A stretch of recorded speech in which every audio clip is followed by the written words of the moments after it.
Looks like there may be a new policy for Japan, be able to make anything they want with creative freedom with no one holding them back, no matter where you're from. Before we get in the video, I hope you guys hit the like, subscribe. If you guys like art topics or the art drama of the world, but we also do upload 2 shorts a week, guys, of artwork that I'm working on, sketches, ideas, all the good stuff. Even on my YouTube posts where I just post final artworks that on there. But we'll also be working on different kind of videos very, very soon, guys. It's just a slow progress because I'm in a transition period, I guess you could say. We got like game reviews I'm working on. I'm also working on art topics, but not in the way I usually make them. More of like things that I want to talk about, like for example, living with nerd damage or something like that. But anyways, let's begin the video. So pretty much what we'll be talking about is Japan. So Japan recently is been in a lot of talks lately. Like recently we made a video about Japan, about the AI stuff. Like they are threatening OpenAI with a lawsuit to continue doing their, I guess, training with their anime and manga and all this kind of stuff. You know, that's the whole thing, right?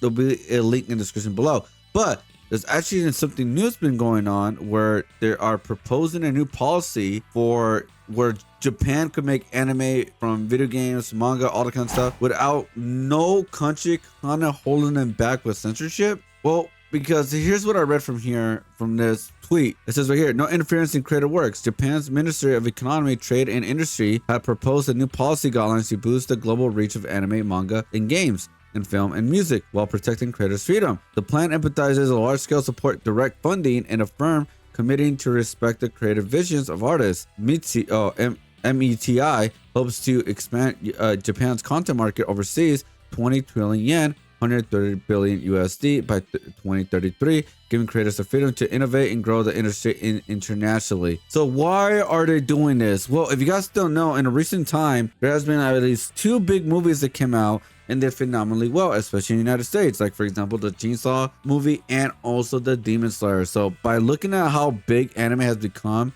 in a recent time, even more than ever, I can see why they do want to expand over internationally for them and not have anything holding them back and just let them do what they want to do pretty much. So obviously I want to get more context, so I found an article pretty much talking about it. So here it is right here, guys. So it's right here, new Japan policy proposal seeks to defend creative freedom for anime, manga, and video games. So continuing saying, offering a light of hope of concept creating freedom amidst the world's turns to politically motivated protectionism, the Japan government has drafted a new entertainment policy which not only offers support to countries' creative industries, but also protects it against state meddling and censorship. So what they're talking about? Well, if you guys don't know, there are some places that are trying to censor or trying to stop certain things to come out, especially when it comes to anime. We had this for some time now. We had like some like Yu-Gi-Oh cards being censored from Japan to United States. I believe same thing with Pokemon to a certain extent. Well, let me show you guys some examples. Here's some examples right here. It's like Grimer for being a perv. So in the original artwork of Japan, I guess the Grimer was looking up on the girl, and then the US version is kind of like cross-eyed. Again, that is, yeah. So, and then there's the Mega Mortar, which for brandishing a firearm, which his arm is literally kind of pretty much like a blaster kind of thing. So the one is like looking towards straight. The US is a kind of like more of a different kind of pose. When continuing, Sabrina's Gengar was for being a goth punk, which is like, I guess it was just too dark for them. I don't know. Continuing, we see arcade game and an arcade flip game for encouraging children to gamble. This one I do really find it funny because the whole point of Pokemon in general, even in America, is gambling. Like you open random cards, so hopefully you get something big. Continuing, it says right here, Sabrina's gaze for flipping us off. So I guess you consider that as flipping us off in the hand. I don't know. Moo Moo Milk for reminding us where milk comes from. I do want to show this one, Misty Tears, for obvious reasons. So this one, obviously, because Misty is pretty much nude in that image, and the other one is literally just showcasing a tear with Squirtle. So again, there's been a censorship for some time now from Japan and America, and I think personally, guys, this is me, I think there's certain things should be censored because I think some things in Japan I don't fully like personally. For example, I'm not a big fan of lollies. I am not a big fan of lollies. That's just me though. I am not a big fan of that, and I am hoping they continue censoring that because I do not want to see that. But that's just me personally. But continue with the article. So Continue says proposed by Japanese Ministry of Economy during the 8th creative industry study group this past October. The 5 principal entertainment and creative industry policy has set tentative guidelines by which government hopes to assist the country manga. Pretty much anime, like, you know, they're pretty much going to put in a lot of money by 2033. That's pretty much what they're saying. As basis of review policies implemented from 2013 to 2024, insights gained from public feedback. Speaking to the results of the policy reviews as per copy informative material provided by Japanese outlet Otaku Soken and machine translated by ChatGPT, MIT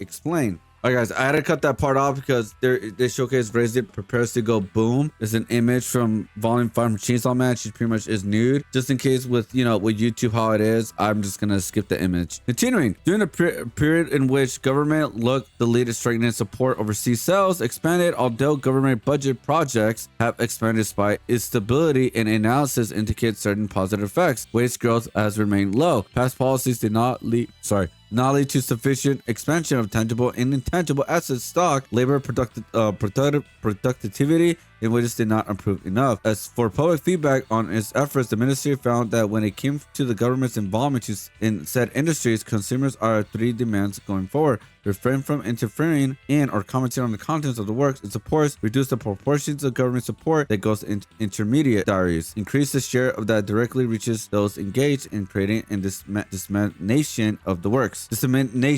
Sorry, I can't read it all. It's like real late. It's 2 o'clock in the goddamn morning. Pretty much it's just, yeah, creative freedom. They want creative freedom. They want to create things where you can see this image right here.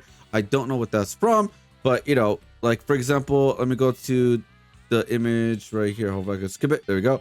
I had to skip to one of the bomb from Chainsaw Man. Like, for example, Chun-Li and Street Fighter, you know how like they have some jiggle physics a little bit, you know what I mean? Some of the outfits they had is like, wow, it's like, I can't believe they actually added in that game. Well, actually, no, it's Capcom. And again, not everybody's loving it, right? Look at Marvel Rivals and the way they kind of post their characters. They're very they put them in a very sexy manner. Clothes, outfits, it goes viral every time a female character gets a new outfit, especially if it's very sexy, I guess, quote unquote. And yeah, I don't see why they want to stop that. It makes them a lot of money and people love it at the end of the day, you know what I mean? Don't worry, guys, this is just a policy proposed, guys. It's not been like passed or anything like that, because from reading from this article, it says at the time of publication, the ministry guidelines have yet to formally adopted government policy, as it must still be submitted to and voted by Japan's national diet. But regardless of whether these specific guidelines ultimately get approved, it can at least be taken as a breath of fresh air amidst Visa and MasterCard's ongoing denial of payment processing service to those businesses creators to trade in risque materials, particularly Japanese ones. Said media's home government is not bound to censorship, but rather taking a stand against it. So this whole policy, it all started where they don't want to be held back by anybody for whatever company, whoever it is. And well, like I said right there, it had to do with the MasterCard and Visa. So if you guys don't know, I'm gonna give you guys the context of that. So let me give you guys the context of what the Visa and MasterCard thing is going on. Visa and MasterCard are denying payments for Japanese games, leading to censorship and removal of titles from digital storefronts like Steam. This often because Visa and MasterCard refuse to process payments for content they deem offensive or violation of their policies, forcing platforms to either comply and risk losing access to payment networks. Japanese companies are creating their own payment systems, and some are exploring alternative payments methods like American Express, JCB, Diners Club, or to bypass these restrictions. I'm surprised they probably are not going to crypto in some ways, because that could be an alternative too. But continuing, content policies, major credit card companies have policies against what they consider offensive content, such as adult-oriented titles, leading to them to pressure platforms to remove these games. If you guys don't know, especially in Steam, there are a couple of games that could be questionable in some ways, but obviously they're not like taken too far, or they would not be like allowed to be on Steam, guys. It's just more of like they have like nudity or something, like those really risque, not for safe work kind of games. I know what I know Akari played them. It's a streamer. I know Akari played them. I never really saw them. I actually I barely just turned off the censorship on my Steam not that long ago because I didn't know I had it on. But like I guess I turned it on long ago, and maybe that's why I never seen those games before. But yeah, so it looks like like recently, like I think it was like about 2 weeks ago, where like MasterCard and Visa were like we're not longer accepting payments for this kind of stuff. So this is what's leading to kind of like where Japan is like, you're not gonna censor us. We want to create games, we want to create manga, we want to create movies, animes, all this kind of stuff without restrictions of anybody. Like, and I think to a certain extent that's fair. I personally believe censorship is still needed, and especially in common sense stuff, right? Obviously, like where things are like showcased in a very inappropriate manner, or they are not okay to showcase in so many ways. And like one of my examples for me personally, guys, is lollies. I'm not a fan of lollies. I think that's weird. I think that is not okay to showcase, and that's just me. I just not a fan of that. So I don't know. A part of me is like, I understand what Japan's coming from as an artist. Obviously, I want creative freedom, but it's like I do believe I obviously still believe in common sense censorship in general, right? That's just me. I believe in censorship. That's why we have censorship in video games, movies, like a rating system, I guess you could say. So I still believe in that, but honestly, like with the whole Steam stuff, it's like, I mean, it literally says adult or like not for safe work games kind of thing, you know? I mean, they do have a protection on that for the most part, but it looks like, I guess they just got too bad that they no longer want to accept money from them on certain type of games at this point. So let me know what you guys think. Should censorship be still happening?